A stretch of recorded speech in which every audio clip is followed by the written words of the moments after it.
সবাইকে অনেক অনেক স্বাগত আপনাদের সবার প্রিয় সীমা ঘোষ ব্লগে। তো আজকে কোনো ব্লগ না, আজকে একটা রেসিপি শেয়ার করবো। রেসিপিটা দুর্দান্ত রেসিপি, হয়তো অনেকেই খাননি বা খেয়েছেন হয়তো, বাট আমি যেটা শেয়ার করবো সেটা এই বর্ষাকালে বিভিন্ন সবজি খেয়ে দেখবেন একটা অরুচি চলে আসে, সেই তার মাঝে এই ধরনের রেসিপি কিন্তু দুর্দান্ত, গরম ভাতে একদম মানে জমে যায়।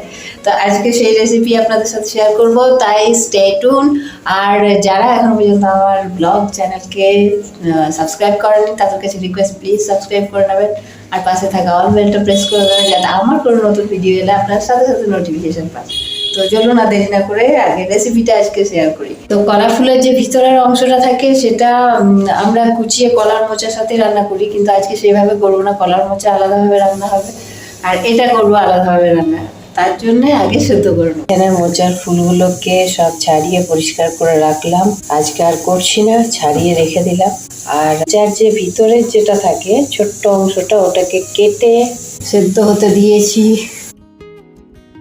শিলে বাটা জিনিসের না টেস্টি হয় আলাদা, ওই জন্য শিলে বেটে আজকে ভর্তার মতন বানাবো। মানে এটা আমার বড়দি এসে বলে গেল খুব টেস্টি হয়। আর এর জন্য এই যে কাঁচা সর্ষে দিয়ে দিচ্ছি, কালো সর্ষে, রসুন, কাঁচা লঙ্কা। কাঁচা লঙ্কাগুলো 4টে দিচ্ছি। কাঁচা লঙ্কা নর্মালি এখনকার একদম ঝাল হচ্ছে না, একদম না, আর কাঁচা লঙ্কার উপর বিশ্বাস নেই। এবার একটু একটু করে বেটে নিই।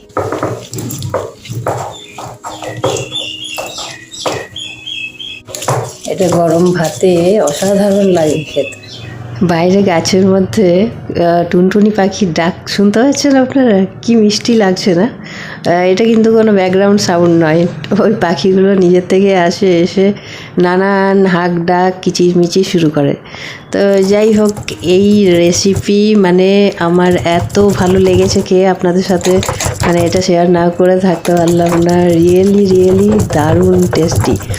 আর আমার ভর্তা বাটা রেডি। তাই এই হচ্ছে ভর্তা। এবার একটু নুন মিষ্টি পরিমাণ মতো দিয়ে তেলে ছকে নিলে হয়ে যাবে। তো এটা দেখে আর যা সুন্দর সেন্ট উঠছে, তো এবার এটা ছকে নেব। কড়াই গরম করে নিয়েছি, এবার এর মধ্যে দেব সর্ষের তেল। খুব বেশি তেল দেব না, যেহেতু খুব অল্প পরিমাণে করা। ব্যাস হয়ে গেছে, বেশি ভাজবো না।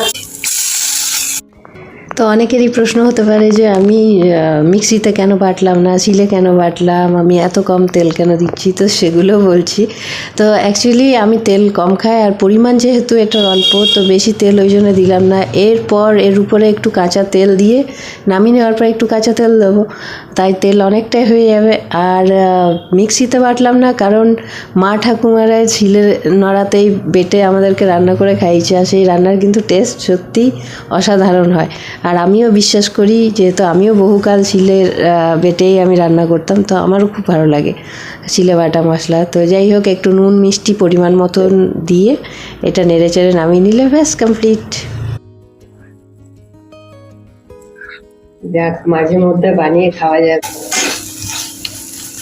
ব্যাস হয়ে গেছে, অল ডান।